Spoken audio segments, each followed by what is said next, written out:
વિધાનસભા 2022ની ચૂંટણી ગુજરાતમાં પૂર્ણ થઈ અને ભૂપેન્દ્ર પટેલની ફરી એકવાર સરકાર બની અને 2.5 વર્ષ પૂરા થઈ ગયા છે. સરકાર 2027ના લક્ષ્ય સાથે આગળ વધી રહી છે, પરંતુ જેમ જેમ ટર્મ પૂરી થઈ રહી છે તેમ તેમ હવે ભાજપના ધારાસભ્યોની ધીરજ ખૂટી રહી છે. કોઈ મુખ્યમંત્રીને પત્ર લખીને મીડિયા સામે એક્ટિવ હોવાના દેખાડા કરે છે, તો કોઈ રાજીનામું આપીને ફોટા પડાવે છે, પછી હતા ત્યાં જ બેસી જાય છે. જ્યારે કોઈને અધિકારીઓ પર ઠીકરા ફોડી મોટું પદ જોઈએ છે. 2.5 વર્ષ સુધી ગુમસુમ બેઠેલા નેતાઓને અચાનક પાંખો આવી ગઈ છે અને ગગનભેદી ઊંચાઈઓ સુધી પહોંચવાના સપનાઓ જોઈ રહ્યા છે. એક રીતે જોઈએ તો હવે સત્તાધારી પક્ષના જ કેટલાક ધારાસભ્યોની ધીરજ ખૂટી રહી છે. કેવી રીતે ખૂટી રહી છે ધીરજ અને પછી શું કરી રહ્યા છે, આવો આજે તે પણ સમજીએ.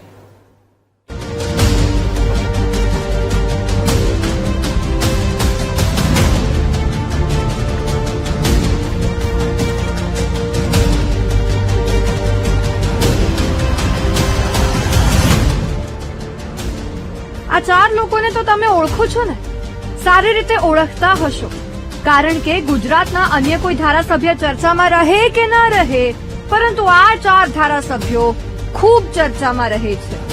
અને લાગે છે કે જેમ જેમ 2027 નજીક આવી રહ્યું છે તેમ તેમ આ ધારાસભ્યોની ધીરજ પણ ખૂટી રહી છે અને પોતાની જ સરકાર સામે સવાલો ઉઠાવી રહ્યા છે. કામગીરી ન થતી હોવાના અને અધિકારીઓ માનતા ન હોવાના આક્ષેપ લગાવી રહ્યા છે. યોગેશ પટેલ, ધારાસભ્ય માંજલપુર, 8 ટર્મ.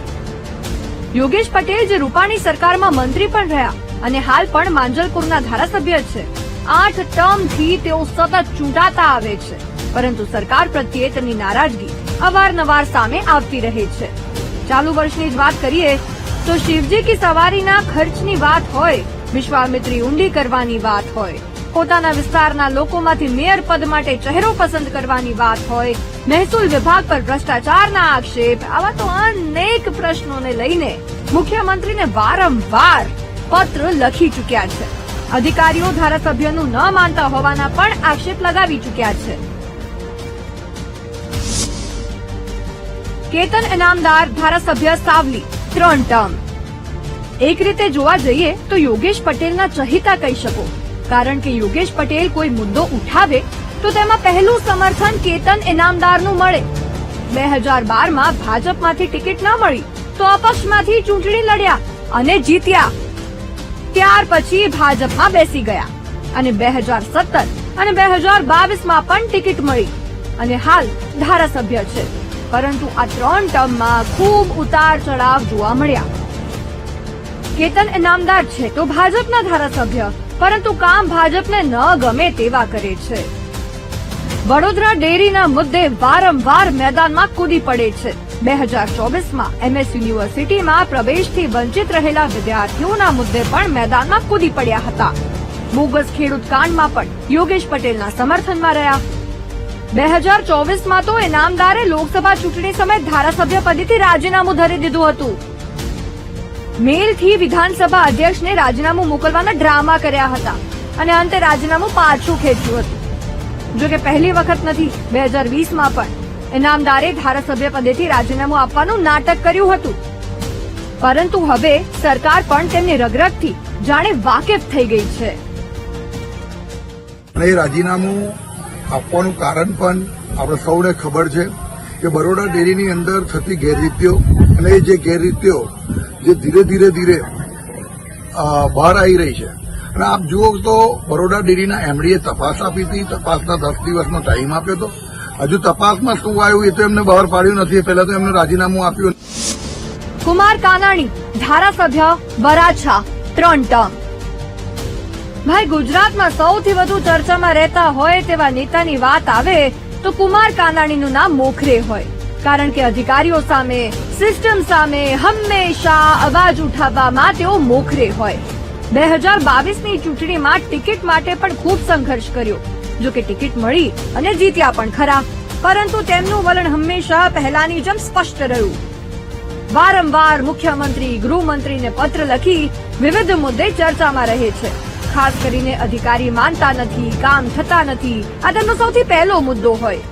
જો કે સુરતમાં જનતાને લગતો કોઈ પણ મુદ્દો હોય, સરકારમાં રજૂઆત કરવામાં અને સવાલો ઉઠાવવામાં કાનાણી મોખરે હોય છે અને લેટર બોમ્બ ફોડવામાં પણ વારંવાર રજૂઆતો તો કાનાણી કરે છે, પરંતુ કોઈ સાંભળતું ન હોય તેવો આભાસ થઈ રહ્યો છે અને આ કારણે કાનાણીની ધીરજ હવે ખૂટી રહી હોય તેવું પણ લાગે છે.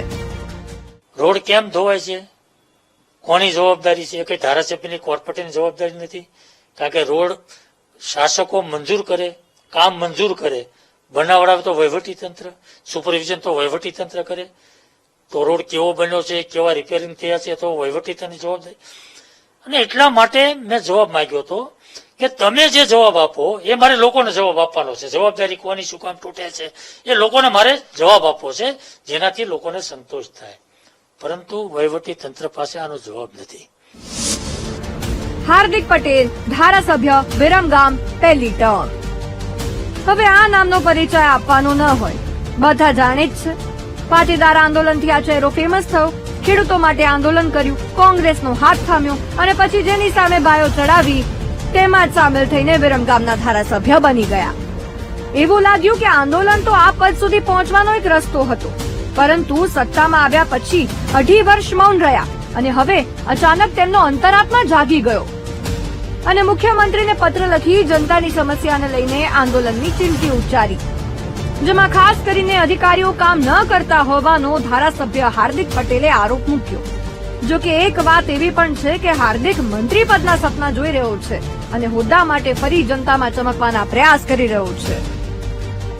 નગરપાલિકાનો પણ દોષ નથી ન કરો કે નગરપાલિકાથી જ નથી થતું, પણ નગરપાલિકાની પણ આવી સ્થિતિ છે. જો સ્ટાફ નથી, નગરપાલિકા જોડે જોઈએ પ્રકારની વ્યવસ્થાઓ નથી. અમારે અહીંયા ગટરો સાફ કરવી હોય તો શક્કર મશીન લાવવું પડે, જેટિંગ મશીન આપણે કહીએ, એ અમારે જીઓડીસી માંથી મંગાવવું પડે. એ પાછું 10 દાડા પૂરતું આવે, 10 દાડામાં જેટલું થાય એટલું સાફ કરીને પાછું એને મોકલવું પડે. આવી સ્થિતિ છે અને રાજ્ય સરકારને જે તે વિસ્તારની સાચી સ્થિતિ અવગત કરાવી અમારી ફરજ છે જનપ્રતિનિધિ તરીકે.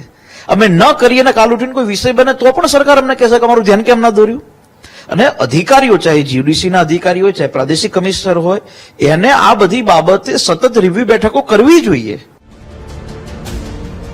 અધિકારી માનતા નથી આવું હાર્દિક પટેલ કહે છે. જો કે હાર્દિક પટેલ જ નહીં, કુમાર કાનાણી, કેતન ઇનામદાર અને યોગેશ પટેલ પણ આવા પ્રશ્નો પહેલા ઉઠાવી ચૂક્યા છે. પરંતુ ચૂંટણી ગઈ તેને 2.5 વર્ષ થયા અને હવે 2.5 વર્ષ બાકી છે. તેવા સમયે જ કેમ ધારાસભ્ય છટકાઈ રહ્યા છે? સવાલ એ થાય છે કે ભાજપના ધારાસભ્યોની ધીરજ કેમ ખૂટી રહી છે? શું ધારાસભ્યોના અંગત સ્વાર્થ પૂરા નથી થઈ રહ્યા? શું જનતાની માંગણીઓ પૂરી ન થતા ધારાસભ્યોની ધીરજ ખૂટી રહી છે? શું અધિકારીઓ ધારાસભ્યોનું માનતા નથી? પોતાના વિસ્તારમાં વિકાસ નથી થઈ રહ્યો તેવું ધારાસભ્યો કેમ કહે છે? હવે કોણ કોનું નથી માનતું અને સત્તા પક્ષના ધારાસભ્યો કેમ પોતાના વિસ્તારની સમસ્યાઓને લઈને સરકાર સામે જ સવાલો ઉઠાવી રહ્યા છે, એ સૌથી મોટો સવાલ છે. Bureau report, VTV news.